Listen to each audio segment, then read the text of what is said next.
નમસ્કાર મિત્રો, શેરબજાર ગુજરાતી યુટ્યુબ ચેનલ અને ફેસબુક પેજમાં તમારા બધાનું સ્વાગત છે। તો મિત્રો, આજે આપણે વાત કરવાની છે ડિફેન્સ સેક્ટરની 5 એવી કંપનીઓ વિશે જેમાં બ્રોકરેજ હાઉસે ખરીદીની સલાહ તો આપી છે, પણ આ કંપનીઓને મેક ઇન ઇન્ડિયાના કારણે તગડો નફો થઈ રહ્યો છે અને મેક ઇન ઇન્ડિયાના કારણે જ આ કંપનીઓમાં ઓર્ડર બુક પણ મોટી થતી જોવા મળી રહી છે, કેમ કે ભારત સરકાર તરફથી જ આ કંપનીઓને મોટા મોટા ડિફેન્સ સેક્ટરના ઓર્ડરો મળી રહ્યા છે, જેથી આવનારા સમયમાં રોકાણકારોને તગડો નફો કરાવી શકે છે એવું બ્રોકરેજ હાઉસ માની રહ્યા છે।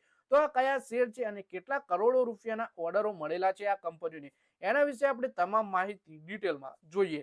તો આ વિડીયોને તમે પૂરેપૂરો જોજો જેથી કરીને જો તમે પણ કોઈ સારી સરકારી કંપનીના શેરમાં રોકાણ કરવાનું વિચારી રહ્યા હો તો તમને આ શેર વિશેની માહિતી મળી રહે। પણ મિત્રો, કોઈ પણ શેરમાં રોકાણ કરતા પહેલા તમારા ફાઇનાન્શિયલ એડવાઇઝર જોડે આ શેરને લઈને તમારે ચર્ચા કરી લેવી જોઈએ, પછી જ તમારે શેર બજારમાં રોકાણ કરવાનો નિર્ણય કરવો જોઈએ।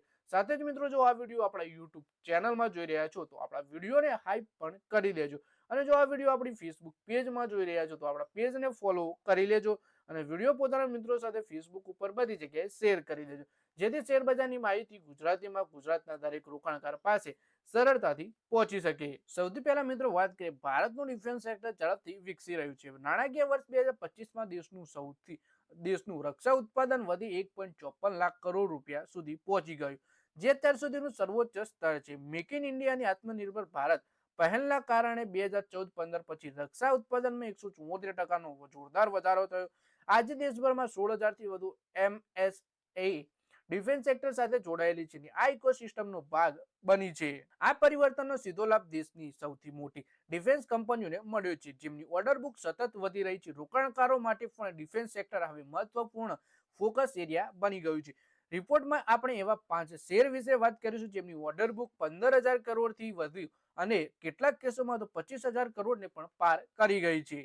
સૌથી પહેલા મિત્રો વાત કરીએ મઝગાંવ ડોક શિપ બિલ્ડરના શેર વિશે। આ શેર એક નવરત્ન પીએસયુ કંપની છે। ભારતીય નૌકાદળ માટે ડિસ્ટ્રોયર, ફ્રિગેટ અને સબમરીન જેવા જટિલ યુદ્ધપોતો બનાવે છે। કંપની પાસે એક સાથે અનેક મોટા જહાજો અને સબમરીન બનાવવાની ક્ષમતા છે। સપ્ટેમ્બર 2025ના ક્વાર્ટરના અંતે મઝગાંવ ડોક શિપ બિલ્ડરની ઓર્ડર બુક 27,415 કરોડ રૂપિયા રહી। કંપનીના પરિણામોની વાત કરીએ તો સપ્ટેમ્બર ક્વાર્ટરમાં રેવન્યુ 5,555 કરોડ રહ્યું, જોકે નેટ પ્રોફિટ ઘટી 1,200 કરોડ રહ્યો અને ઓપરેટિંગ માર્જિન 21% ઘટી 16% થયું। તેમ છતાં કંપની સંપૂર્ણપણે દેવા મુક્ત છે। પછી મિત્રો, બીજો શેર છે કોચિન શિપયાર્ડનો। આ પણ ડિફેન્સ સેક્ટરની પીએસયુ કંપની છે। કંપની ડિફેન્સ અને કોમર્શિયલ બંને પ્રકારના જહાજોનું નિર્માણ કરે છે અને રિપેરિંગ પણ કરે છે।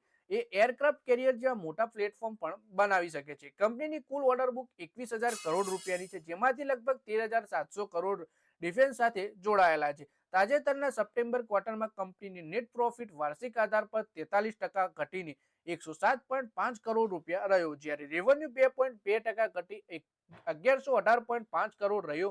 એબીટા પણ મોટો ઘટાડો જોવા મળ્યો, તે 62.7% ઘટી 73.5 કરોડ રૂપિયા રહ્યો, જ્યારે વાર્ષિક ગયા વર્ષે 196.9 કરોડ હતો। આ દરમિયાન એબીટા માર્જિન ઘટી 6.5% રહ્યો, જે ગયા વર્ષે 17.2% હતો।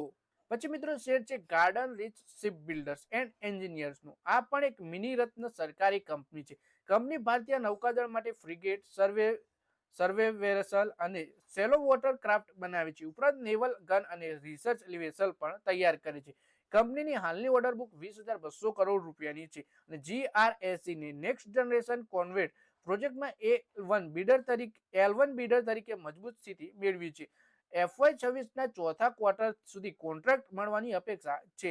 તાજેતરના સપ્ટેમ્બર ક્વાર્ટરમાં કંપનીનો નેટ પ્રોફિટ વાર્ષિક આધાર પર 56.2% વધી 153 કરોડ રૂપિયા રહ્યું। કંપનીનું રેવન્યુ 45.5% વધી 1,677.4 કરોડ થયું, જ્યારે એબીટા 128% વધી 156 કરોડ અને રહ્યો અને એબીટા માર્જિન 5.9%થી વધી 9.3% થયું। પછી મિત્રો, કંપની છે સોલર ઇન્ડસ્ટ્રી। આ કંપની શરૂઆતમાં ઇન્ડસ્ટ્રીયલ વિસ્ફોટક બનાવતી હતી, પણ હવે ડિફેન્સ સેક્ટરના ગોળા બારૂદ, હાઈ એનર્જી મટીરિયલ અને પિનાક જેવા રોકેટ સિસ્ટમ દ્વારા મજબૂત પ્રવેશ કર્યો છે।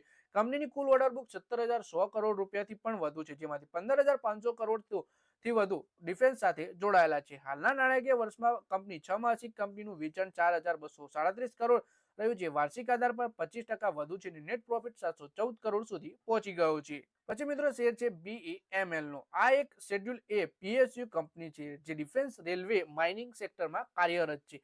ડિફેન્સ ક્ષેત્રમાં કંપની આર્મ્ડ વ્હીકલ અને હાઈ મોબિલિટી પ્લેટફોર્મ સપ્લાય કરે છે. સપ્ટેમ્બર 2025 સુધી કંપનીની ઓર્ડર બુક 16,342 કરોડ રૂપિયા રહી છે, જે અત્યાર સુધીનું સર્વોચ્ચ સ્તર છે. હાલ નાણાકીય વર્ષ પહેલી 6 માસિક કંપનીનું રેવન્યુ 1473 કરોડ રહ્યું, જેમાં ડિફેન્સ અને એરોસ્પેસનું યોગદાન લગભગ 40% રહ્યું. જો કંપની આ સમયગાળા દરમિયાન 9 કરોડના નેટ લોસમાં રહી છે. તો મિત્રો આ વિડીયોમાં આપણે 5 એવી ડિફેન્સ સેક્ટરની કંપનીઓ વિશે વાત કરી જેમાં આવનારા સમયમાં રોકાણકારોને તગડો નફો થઈ શકે છે, કેમ કે 25,000 કરોડ રૂપિયા સુધીની ઓર્ડર બુક આ કંપનીઓને જોવા મળી રહી છે. તો મિત્રો આ વિડીયોમાં બસ આટલું જ. હવે મળીએ આવનારા વિડીયોમાં. ત્યાં સુધી વિડીયોમાં લાઈક કરો, કોમેન્ટ કરો અને વિડીયો પોતાના મિત્રો સાથે ફેસબુક, ઇન્સ્ટાગ્રામ, વોટ્સએપ બધી જગ્યાએ શેર કરો. શેર બજારની આવી જ માહિતી ગુજરાતીમાં જોવા માટે તમે ચેનલને સબસ્ક્રાઇબ કરી ઘંટડી પણ દબાવી દેજો.